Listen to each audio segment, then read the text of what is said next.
Israel और फिलिस्तीन समर्थक चरमपंथी संगठन हमास के बीच शनिवार से ही जंग छिड़ी हुई है। हमास ने इजरायल पर रॉकेट दागने के बाद गाजा स्ट्रिप की सीमाओं को तोड़ते हुए इजरायल में एंट्री कर ली थी। इस तरह एक बार फिर से मिडिल ईस्ट में एक नए युद्ध की शुरुआत हो गई है। हमास ने दर्जनों इजरायली नागरिकों को अगवा कर जान ले ली, तो अब इजरायल भी बदले पर उतारू है। ऐसे में जंग जल्द रुकती नहीं दिखाई दे रही है।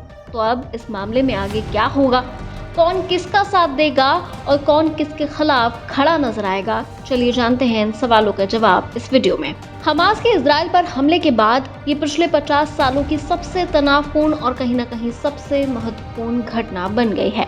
अरब अवेकनिंग मुद्दा पहले भी पीछे हट गया था, जिससे वैश्विक राजनीति में मौजूदा प्राथमिकताओं में मूल बदलाव हुआ था। हालांकि अब ऐसा दिखता है कि अरब अवेकनिंग मुद्दा फिर से महत्वपूर्ण हो गया है। ये दिखने में रोचक होगा कि चीन और रूस इस साल की संयुक्त राष्ट्र सुरक्षा परिषद की बैठक में किस दिशा में रुख करेंगे, क्योंकि ऐसा दिखता है कि वो किसी भी प्रो इजरायल प्रस्ताव का समर्थन नहीं करेंगे। वो इजरायल के खिलाफ एक प्रस्ताव का समर्थन करने की ओर जा सकते हैं। इस संकट के बाद अब इब्राहिम अकॉर्ड की दृढ़ता पर भी सवाल उठ रहे हैं।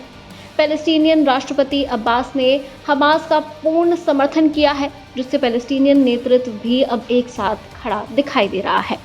इस मामले में देशों की प्रतिक्रियाएं भी बहुत कुछ कह रही हैं। सऊदी अरब, कतर, यूएई की छवि ऐसे देशों के तौर पर हो रही है जो कि गल्फ देशों में हैं और जो पूरी तरह से प्रो इजरायल माने जाते हैं।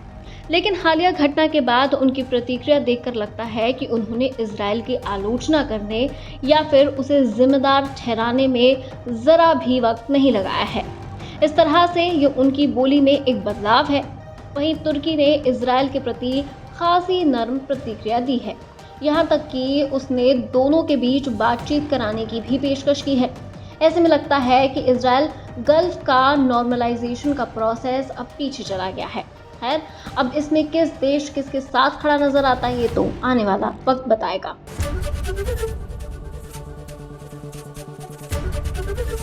एबीपी गंगा, खबर आपकी, जुबान आपकी।